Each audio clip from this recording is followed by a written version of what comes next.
তাক মই এটা টুপি পিন্ধাইছোঁ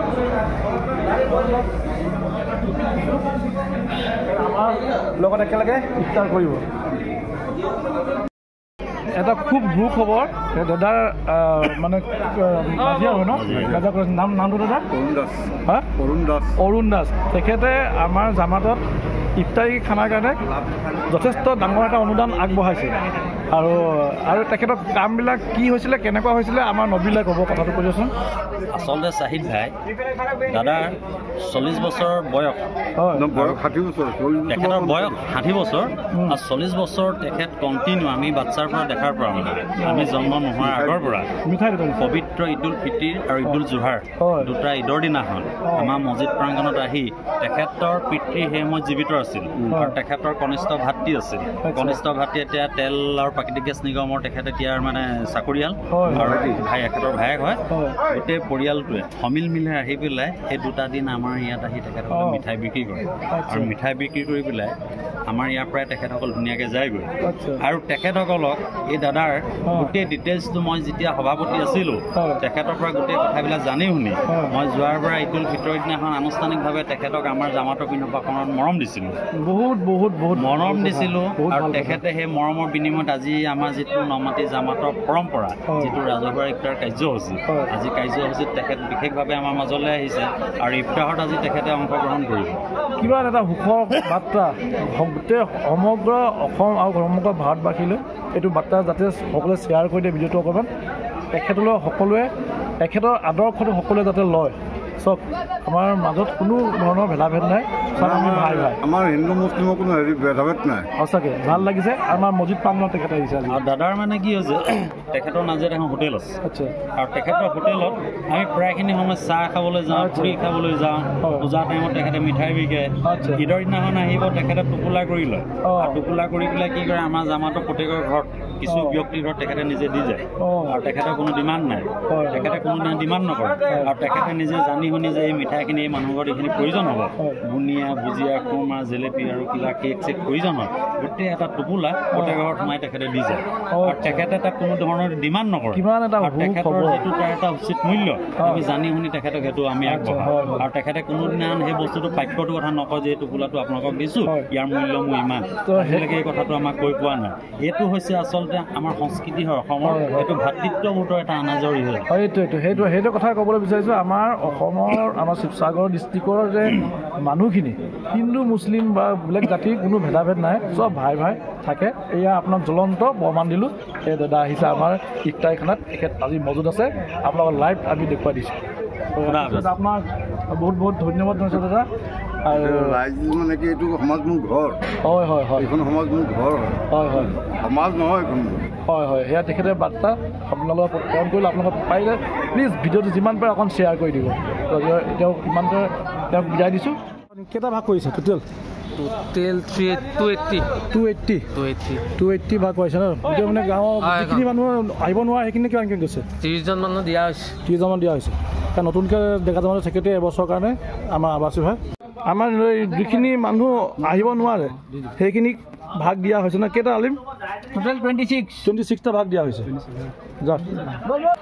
এওঁলোকে আছোৱাৰ আগে ওলাই গৈছে যাতে ইফতাৰ সময়ত পাই যায়গৈ আসসালামু আলাইকুম আমাৰ নমাটি জামাতত ডেকা জমানৰ সৌন্দৰ্যত মানে পৰম্পৰাগতভাৱে প্ৰত্যেক বছৰে ৰোজাৰ 20 দিন যোৱাৰ পিছত এটা ইফতাৰী খানা আয়োজন কৰা হয় সেই ইফতাৰী খানাটো আজি আয়োজন কৰা হৈছে তাৰে অলপ ভিডিঅ' মই আপোনালোকক দেখুৱাই যাম কেনেকৈ হয় কি হয় আপোনালোকে চাই যাব নিশ্চয় ভাল পাব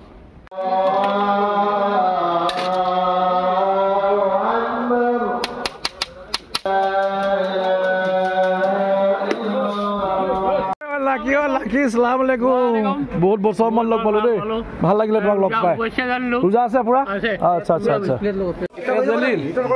ইফতাৰ চবেই কৰিব এইবোৰ টোপোলা বান্ধি আছে আৰু ইয়াৰ ৰেকিবলৈ লাগি আছে মনচুৰ এয়া লাগি আছে আৰু এয়া আমাৰ টোপোলা বান্ধি দিলা মছজিদলৈ আহিলে পুৰণা এটা স্পিনিং মাৰিব এইডোখৰত আছিলে অজুখানা মানে অজু কৰা এডোখৰ আহি আছে তাতে লিখিছিলোঁ এইখিনি মই আখৰ এতিয়া অজুখানাটো গুচি গ'ল সিটো ভালে জমিৰে খি আনি আছে ফ্ৰুট চালাড কি দিয়া হৈছে ডালিম কল আঙুৰ আপেল আৰু খেজুৰ তাৰপিছত কেশৰ ইলাচি চব দিয়া হৈছে ফ্ৰুট চালাড ভাইটা কি আনিছা কুপ্তা এইখিনি কুপ্তা ধুনীয়াকৈ আনি আছে কেই পিছে আনিছা টোটেল 230 আমাৰ মুৱাজ্জিন আসসালামু আলাইকুম কেইটা ৰোজা গ'ল 22 এতিয়া ৰহমতৰ চলি আছে নে বৰকতৰ চলি আছে নে মাঘফেৰা চলি আছে মাঘফেৰা চলি আছে আমাৰ মুৱাজ্জিন চাহ আজান চাজান দিয়ে যে আজানৰ সুৰটো শুনিছিলে তেখেতক দোৱা কৰিব সকলোৱে চব ল'ৰাবিলাক লাগি আছে সময় প্ৰায় চপি আহিছে আৰু এয়া ভাইটিকা পি লগাই আছে ইতিমধ্যে আমাৰ জামাতৰ সন্মানীয় প্ৰেছ ইমাম চাহাবে বিশ্বৰ ৰোজা উপলক্ষে বিশেষভাৱে তেখেতে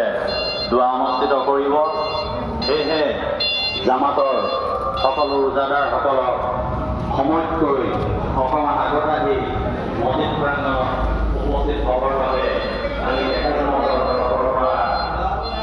অনুৰোধ জনাইছোঁ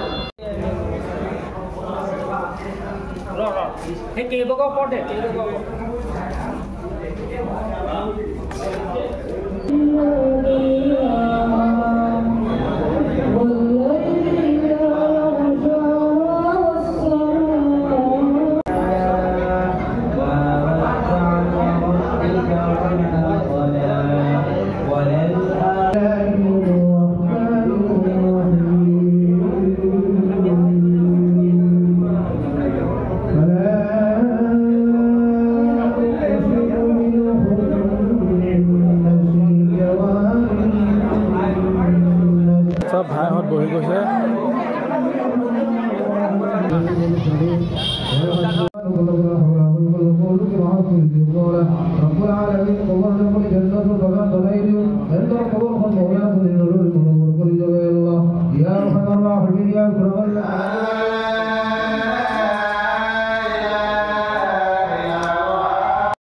তো এইটো আছিলে ভিডিঅ' এতিয়া চব ইফতাৰ কৰি ওলাই আহিলোঁ আৰু দেখিলোঁ আপোনালোকে যেন এজন বেংগলী সম্প্ৰদায়ৰ লোকে আহি আমাৰ লগত কেনেকৈ ইফতাৰী কৰিলে ভাতৃত্ব এনাজৰী এটা দৃশ্য ৰাখিছোঁ ঘৰমুৱা হৈছোঁ খুদা হাফিজ